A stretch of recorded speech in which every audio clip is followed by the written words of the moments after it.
it's Lori.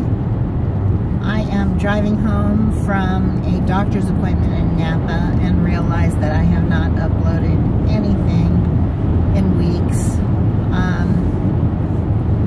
I'll start out by saying that we were part of the huge firestorm in California that is finally under control.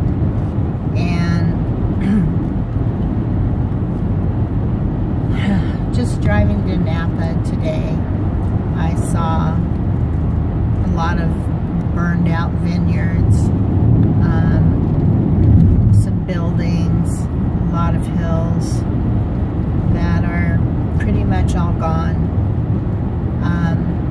If you watch the news, you probably saw a mobile home park that went up. People died there, and it really made me question how safe my manufactured home is. I don't know.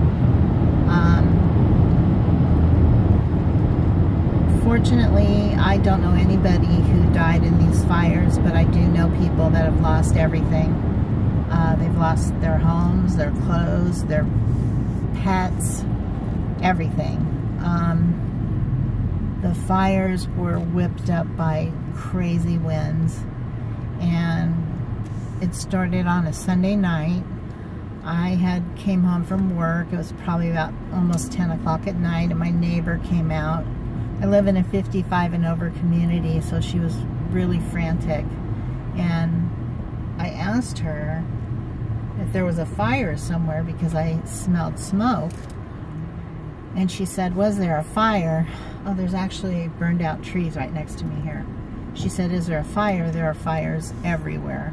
Let me turn this camera and see if you can see some of the burned hills there and trees. So she said there's fires everywhere. Well, I went inside, turned on the news, and I saw that there were fires, but they were in the northern part of the county that I live in. I live in Sonoma County. They were in the northern part of the county, and I didn't think, you know, it would get so bad. But it did. So when we woke up Monday morning, I was awoken actually with a phone call from my work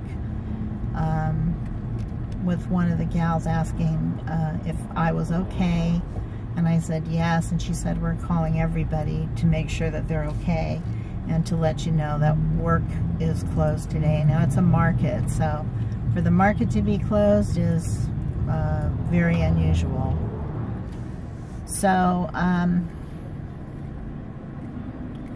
that started Monday morning, and these fires continued to get worse and worse and worse. They were jumping all over the place. They were crossing over major freeways. They were burning down houses. They were burning down businesses. Hospitals were closing. They were evacuating patients. A mobile home park right off the freeway just melted, and it was awful. The air was not breathable. Everybody started wearing masks just to go outside. And right now is all this, there's traffic here because everybody is driving slowly because they're looking at the fire damage. We'll be coming up to some burnt out dairies that were historical buildings that have been there for years and years and years. But anyway,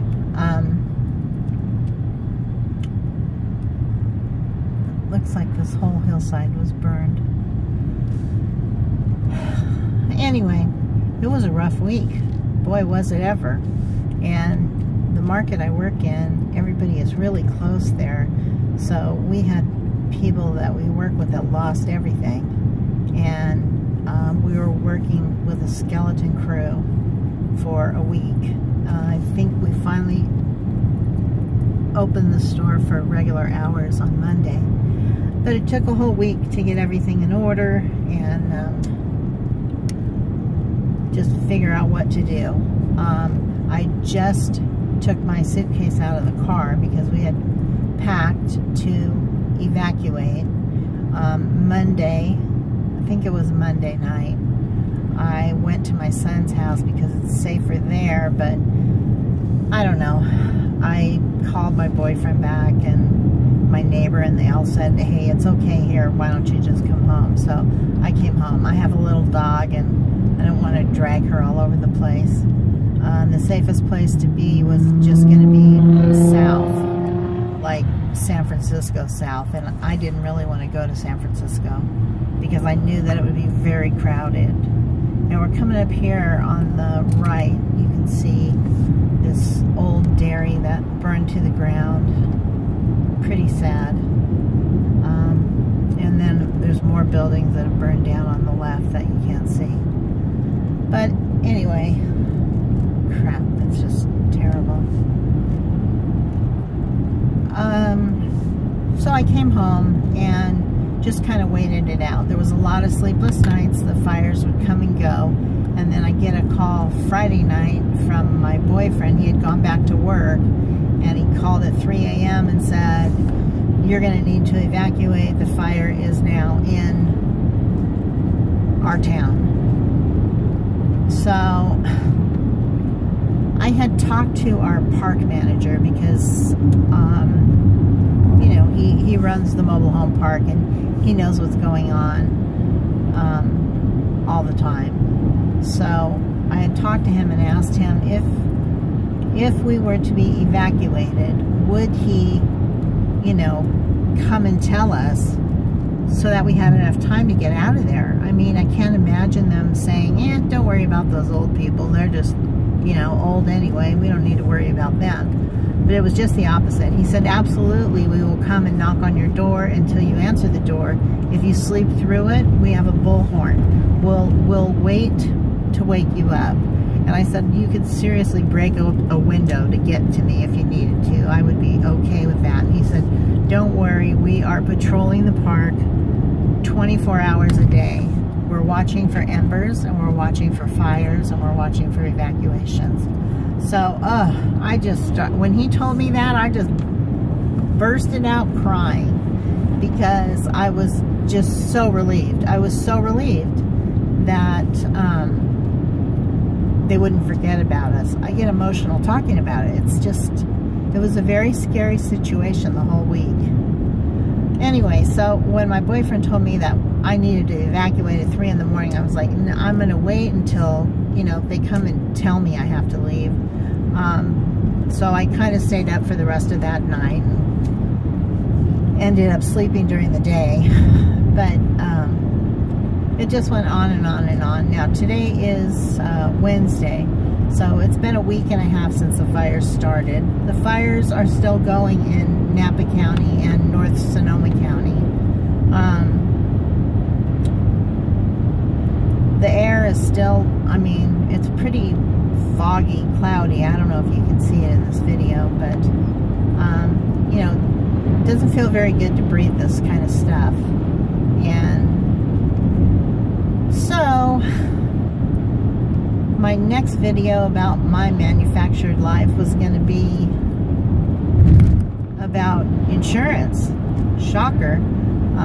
So, yes, I have insurance. Yes, it is for fire and earthquake and I think even flood. We're not in a flooding zone, but I think it's for flood too. Trust me, I am going to call and double check because this scared the crap out of me. It was not a good time. I don't know if I've cried that much. I would just see someone at work and just start to cry. I would see customers and was just so relieved that they were okay because, I mean, this was burning parts of our town and I don't know. It was just, it was a relief to see people I care about and to know that they were okay. So anyway, not to drag it on and on, but that's what's been going on. And I'm going to be double checking my insurance to make sure that I'm covered in case any of this happens again.